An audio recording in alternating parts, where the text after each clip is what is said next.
هاي للكل، كيفكن اليوم؟ بعرف الوقت مأخر عندكن، بس أنا عندي هون بفلوريدا 7:30، فحبيت أعمل ميك اب توتوريال هيك سريع، يعني لأنه طلع اتعشى ومن زمان ما عملت شي، فحبيت صور خطوات. وبما انه انا هون فيكيشن مش جايبه كل اغراضي، جايبه شويه اشياء ميك اب رح اعمل فيهم شو ما بقدر.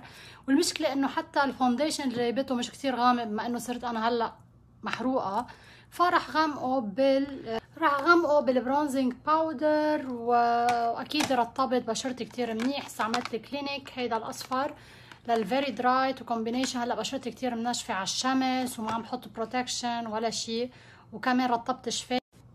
البرايمر رح استخدمه، هذا المفضل عندي اخر فتره من اسانس الفريش اند فيت اويك برايمر، بيعطي جلو كتير حلو وترطيب، مع الفونديشن ال اي جيرل بالنيود بيج. رح اخلطهم مع بعض واحطه على كل وجهي مثل ما شايفين. حطيتهم مع بعض، رح اخلطهم.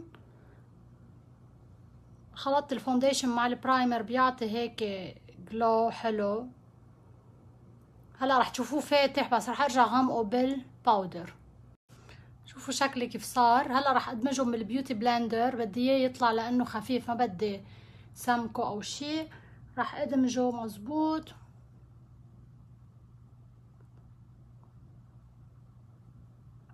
مثل ما شايفين دمجته لون فاتح عن جسمي، بس رح غمقه بالباودر. رح استعمل هلا هيدا الكونسيلر فيتمي من ميبلين برقم 15، كمان صار على الاخر. دمجت الكونسيلر بالبيوتي بلندر، وراح ارجع ثبت هلا كل شي بالستاي مات من ريمال قبل ما احط البرونزنج باودر. ما بدي تبقح على الوجه، فرح ثبت اول شي كل الوجه. ثبتت وجهي بالستاي مات من ريمال، وهلا رح استعمل كمان من ريمال هيدي برونزنج باودر كتير حلوه برقم 25 صن جلو. راح كمان اعمل فيها الوجه كله سمره بهيدي الباودر. راح استعملها على كل الوجه لتعطيني لون البرونز الحلو.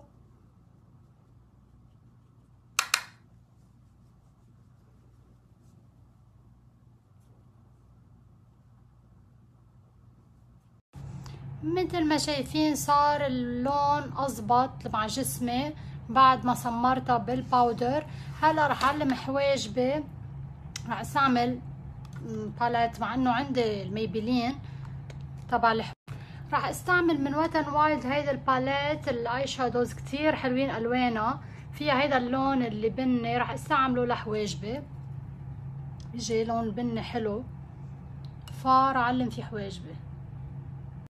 من بعد ما علمت حواجبي الاي شادو رح استخدمهم. قررت استخدم من باليت كارلي بايبل اللي بيجوا فيها هدول الهايلايترز، الالوان من الفاتح للغامق. فاول شي رح اخده هو هيدا اللون اللي بيجي على جولد. رح اخده باصبعي وحطه على جفن العين.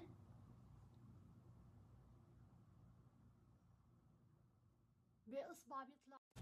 رح ارجع اخد اخر لون هايلايتر، هيدا اللي بيجي على برونز اغمق واحد بالباليت، ورح استعمله على زاوية العين لنغمق زاوية العين هون.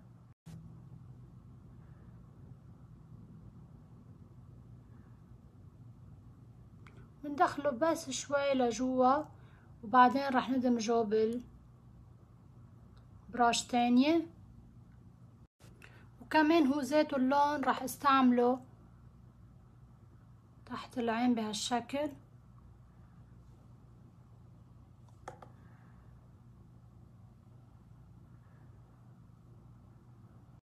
ورح اعمل له بلندنج.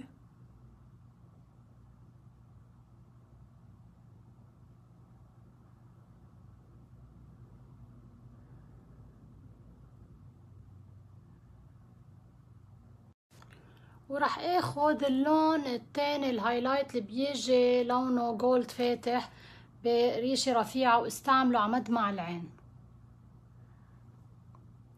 عمدمع العين وتحت هون شوي. وهلا بريشة رفيعة كمان رح اخد هيدا اللون البني اللي علمت فيه حواجبي وحطه على خط الرمش بس هيك لحتى نعطي كثافة للرموش اكتر، لان ما رح احط رموش بس ماسكارا.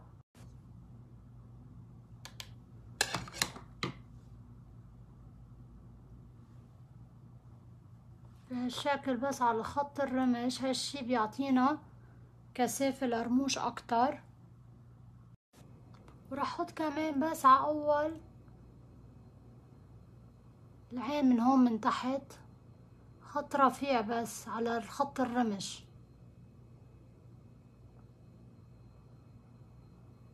ما راح استعمل ايلاينر ولا شي ولا اسود بقلب عيني، بس بدي استعمل القلم الاسود الضالي بس هون تحت خط الرمش الفوقاني علمه مظبوط.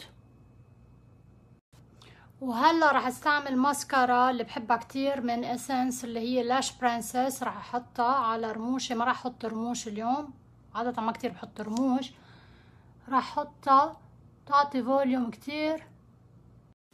حطيت الماسكارا وخلصت، حطيت شوي من تحت على رموش لتحت. وهلا راح اخذ الهايلايتر هدول اربعتهم بهالطريقة هيك واستعملهم هون.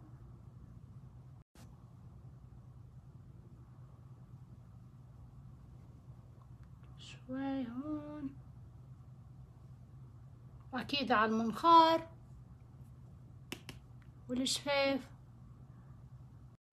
البلاش راح استعمله من اسنس كمان اللي هو الساتن تاتش بلاش برقم 20 ساتن لاف، وراح احطه بهالطريقة هون. بدي اخليه على هيدا الخد وهون هيدي الطريقة شوي على المنخار من هون، وقربه لحد عيني وقتلوها كأني عاملة برونزاج. يعني عندي فيديو على اليوتيوب انه كيف نستعمل بلاش. اوكي يا حلوين، هلا رح احط الكونتور من دالي اسمه كاكاو مع الليبستيك هيدا من جورجو ارماني رقمه 500 لونه عباج. وعم بستعجل كتير لانه كتير تاخرنا.